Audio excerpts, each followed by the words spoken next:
Hello दोस्तों, नमस्कार। मैं आपका दोस्त इनके आपके पेज गुरु शिक्षा क्लास में आपका स्वागत है। दोस्तों आज का चैप्टर है गति।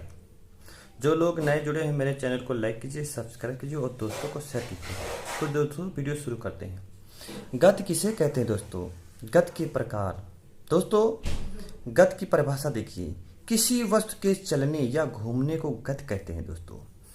दोस्तों ये थ्योरिकल है। दोस्तों इन्हीं के अनुसार वन लाइनर क्वेश्चन बनते हैं, ऑब्जेक्टिव क्वेश्चन बनते हैं। तो दोस्तों अगर आपको विकल्प दे देगा तो आप क्या करेंगे? तो दोस्तों क्वेश्चन पूछ लेगा किसी वस्तु के चलने या घूमने को क्या कहते हैं। तो दोस्तों आपको देगा 4 विकल्प, गति दे देगा, संवेग दे देगा, दूरी दे देगा और द्रव्यमान दे देगा। तो आप भ्रमित हो जाएंगे दोस्तों। इसलिए आपको थ्योरिकल पढ़ना बहुत जरूरी है। अगर आप थ्योरिकल पढ़ेंगे तो आपको कई क्वेश्चनों की जानकारी मिलेगी दोस्तों।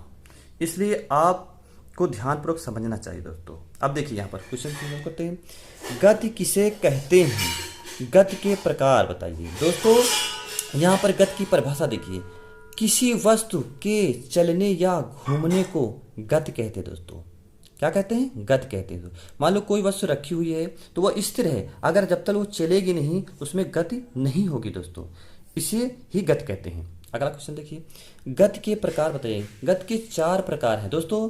सरल गति, पहले देखिए, जब कोई वस्तु सदैव एक सरल रेखा में गति करती है तो उसकी गति सरल रेखी गति कहलाती है। दोस्तों इसे ऋजु गति भी कहते हैं, ऋजु रेखी गति भी कहते हैं। दोस्तों इसका मतलब क्या है? मान लो 100 मीटर लंबी दौड़ हो गई, परेड हो गई, एक लाइन यानी सीधी लाइन में जो कार्य होता है वो सरल रेखी कहलाता है। दोस्तों अब सीधी सड़क पर चलती हुई कार, ठीक, तो ये क्या है? सब उदाहरण हुए हैं दोस्तों। अब यहां पर देखिए वृत्ति गति। दोस्तों वृत्ति गति देखिए दोस्तों,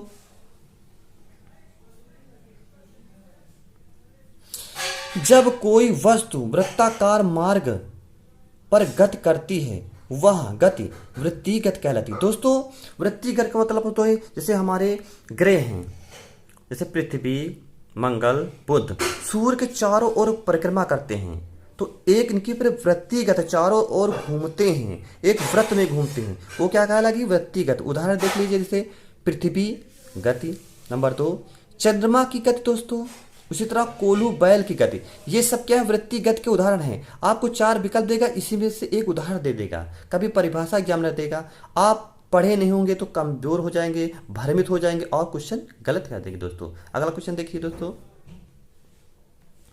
घूर्णन गति। घूर्णन गति किसे कहते हैं? अब देखिए इसकी परिभाषा देखिए, जब कोई वस्तु अपने अक्ष के चारों ओर गति करती है तो घूर्णन गति कहलाती है। दोस्तों घूर्णन का गति का मतलब जैसे कुम्हार का चाक हो गया, घूमती हुई फिरकी, पंखे की घिरनी, कुएं की घिरनी। जहां पर केंद्र हो उसको संभालो। केंद्र जहां पर होता है उसके चारों ओर, जैसे मान लो कुएं की घिरनी है, उसका एक केंद्र बिंदु है, उसी के अनुसार वो घूमते रहेगी। अब पंखे की घिरनी, वो भी उसका केंद्र है, वो अपने स्थान पे नाचता रहेगा, उसका केंद्र बना हुआ।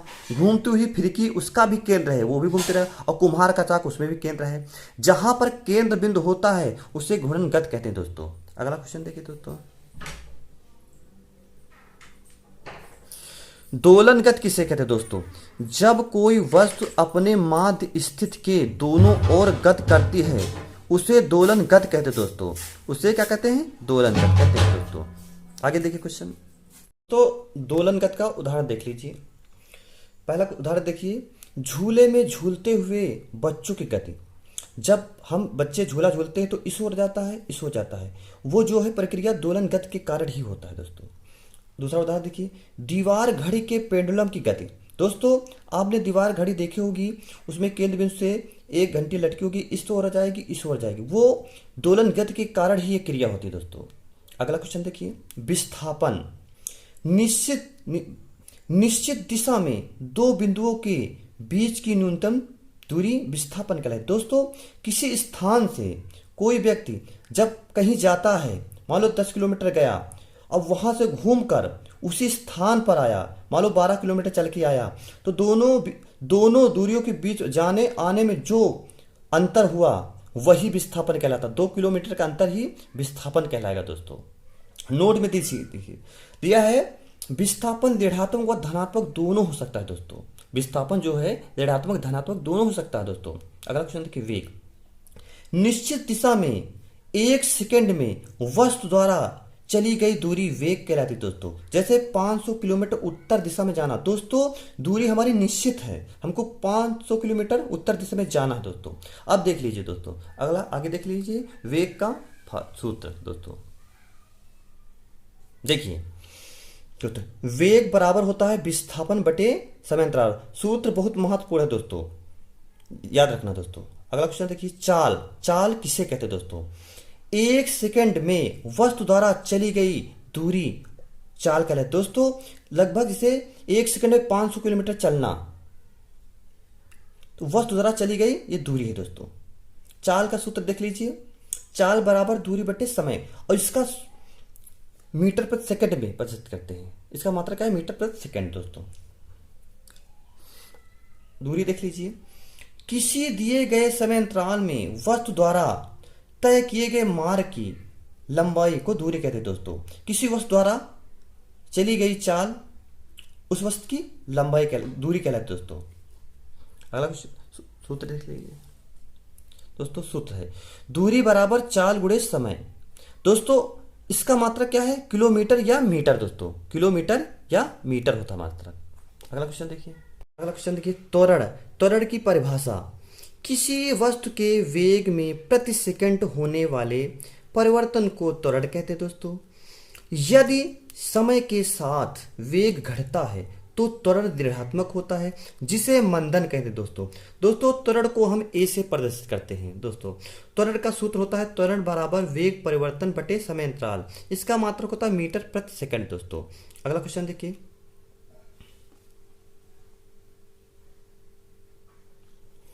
अभिकेंद्री बल दोस्तों। अभिकेंद्री बल, अब इसकी परिभाषा देख लीजिए।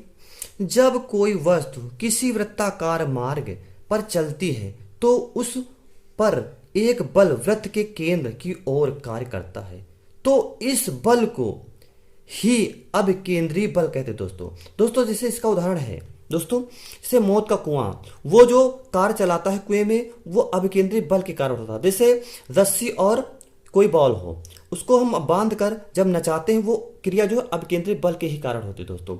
अब इसका सूत्र देख लीजिए, F बराबर mv² बटे r। इसे न्यूटन से, F को हम न्यूटन से प्रदर्शित करते हैं। अब देख लीजिए, जहां पर F बराबर होता है अभिकेंद्री बल दोस्तों, m का मतलब होता है m द्रव्यमान होता है, v वेग होता है और r त्रिज्या होती है दोस्तों। अगला क्वेश्चन देखिए, अब देख लीजिए अपकेंद्री बल, इसका विपरीत होता है अपकेंद्री बल। अपकेंद्री बल की परिभाषा देख लीजिए। अपकेंद्री बल के विपरीत लगने वाला बल अपकेंद्री बल कहलाता है दोस्तों। क्या कहलाता है? अपकेंद्री बल। जैसे वॉशिंग मशीन का चलना, यह क्रिया जो है अपकेंद्री बल के कारण ही होती है दोस्तों। अगला क्वेश्चन देखिए, संवेग किसे कहते हैं दोस्तों? किसी गतिशील वस्तु के द्रव्यमान तथा वेग के गुणनफल को संवेग कहते हैं दोस्तों। इसे P से प्रदर्शित करते हैं दोस्तों।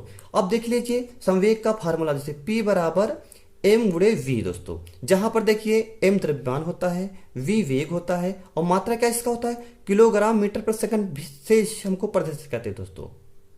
अगला क्वेश्चन देखिए दोस्तों, सबसे महत्वपूर्ण क्वेश्चन देखिए, अदिश राशि किसे कहते हैं दोस्तों? देखिए ऐसी भौतिक राशि जिनमें केवल परिणाम होता है दोस्तों, उसे अदिश राशि कहते हैं दोस्तों। अब अदिश राशि कौन कौन से उदाहरण अदिश राशि के दोस्तों? सबसे ज्यादा इसमें से क्वेश्चन पूछे जाते हैं। आपको इसमें 4 विकल्प एक दे देगा, आप समझ नहीं पाएंगे और आप 1 नंबर गवा देंगे दोस्तों। यहाँ पर देखिए, अब अदिश राशि क्या क्या होते हैं? जैसे चाल है, द्रव्यमान है, समय है, दूरी है, ऊर्जा है, विद्युत धारा है, ताप कार्य है, दाब है, प्रतिरोध है, विभव है, आयतन है। ये अदिश राशि के सारे उदाहरण है दोस्तों। अगला क्वेश्चन देखिए दोस्तों, सदिश राशि दोस्तों।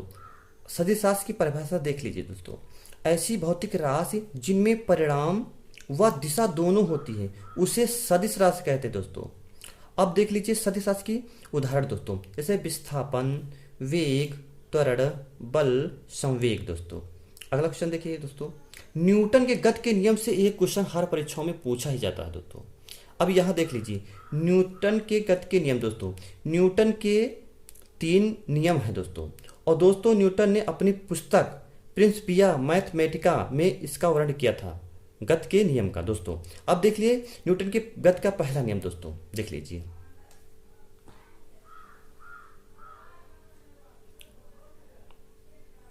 देख लीजिए, यदि कोई वस्तु विरामावस्था में है तो विरामावस्था में ही बनी रहेगी दोस्तों। यदि गतिमान अवस्था में है तो गतिमान अवस्था में ही रहेगी जब तक उस पर बाह्य बल ना लगाया जाए दोस्तों। जैसे कोई वस्तु खड़ी है तो खड़ी ही रहेगी, उसको धक्का दिया जाएगा, बल लगाया जाएगा तभी आगे बढ़ेगी। अगर कोई वस्तु चल रही है, जब तक उसको कोई बाह्य बल ना लगाया जाए वो रुकेगी ही नहीं दोस्तों। इसे न्यूटन गति का पहला नियम कहेंगे दोस्तों। अब देख लीजिए, न्यूटन के प्रथम नियम को गैलीलियो या जड़त्व का नियम कहते दोस्तों। जैसे उदाहरण देख लीजिए, जैसे रुकी हुई गाड़ी के अचानक चलने पर उसमें बैठे यात्री पीछे की ओर झुक जाते हैं दोस्तों। ये गैलीलियो या जड़त्व के नियम के कारण ही होता दोस्तों।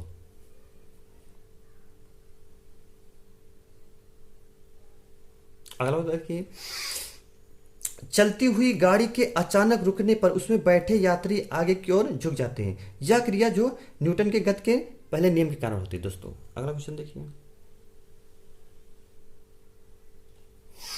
देखिए गति का द्वितीय नियम दोस्तों। गति का द्वितीय नियम देखिए दोस्तों, किसी वस्तु के संवेग में परिवर्तन की दर उस वस्तु पर आरोपित बल के समानुपाती होता है दोस्तों, तथा संवेग परिवर्तन बल की दिशा में होता है दोस्तों। जैसे उदाहरण देख लीजिए, जैसे क्रिकेट खिलाड़ी तेजी से आती हुई गेंद को कैच करते समय अपने हाथों को वेग को कम करने के लिए पीछे की ओर खींच लेता है ताकि उसको चोट ना लगे दोस्तों। अगला क्वेश्चन देखिए, लिए पीछे की ओर खींच लेता है ताकि उसको चोट ना लगे दोस्तों। अब दूसरा उदाहरण देखिए, गद्दा या मिट्टी के फर्श पर गिरने से सीमेंट के फर्श की तुलना में कम चोट लगती है। या जो है न्यूटन के दूसरे नियम के कारण होता दोस्तों। देखिए नोट में क्या लिखा है, न्यूटन का प्रथम नियम दूसरे नियम का अंग है दोस्तों। जैसे सूत्र है F बराबर m गुणे a, ये फार्मूला है। अब देख लीजिए, जहां पर F को बल कहते हैं दोस्तों, m द्रव्यमान है, a त्वरण है दोस्तों। यानी हम बल को F से प्रदर्शित करते हैं, द्रव्यमान को m से और त्वरण को a से प्रदर्शित करते हैं दोस्तों। अब यहां देख लीजिए न्यूटन का तीसरा नियम दोस्तों। अब देखिए यहां पर गति का तीसरा नियम दोस्तों, इसकी परिभाषा देखिए दोस्तों। प्रत्येक क्रिया के बराबर परंतु विपरीत दिशा में प्रतिक्रिया होती है दोस्तों। इसे क्रिया प्रतिक्रिया नियम भी कहते हैं दोस्तों। इसे क्रिया प्रतिक्रिया का नियम भी कहते हैं दोस्तों। जैसे उदाहरण देखिए, बंदूक से गोली चलने पर चलाने वाले को पीछे की ओर धक्का लगता है दोस्तों।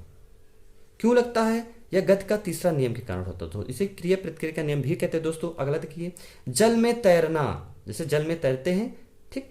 तीसरा उदाहरण है, नाव से किनारे कूदने पर नाव का पीछे की ओर हट जाना दोस्तों। अगला क्वेश्चन देखिए, उदाहरण देखिए, रॉकेट को उड़ाने में दोस्तों मेरा ये वीडियो आपको कैसा लगा? अगर अच्छा लगा हो तो लाइक कीजिए, शेयर कीजिए, दोस्तों को शेयर कीजिए दोस्तों। धन्यवाद दोस्तों।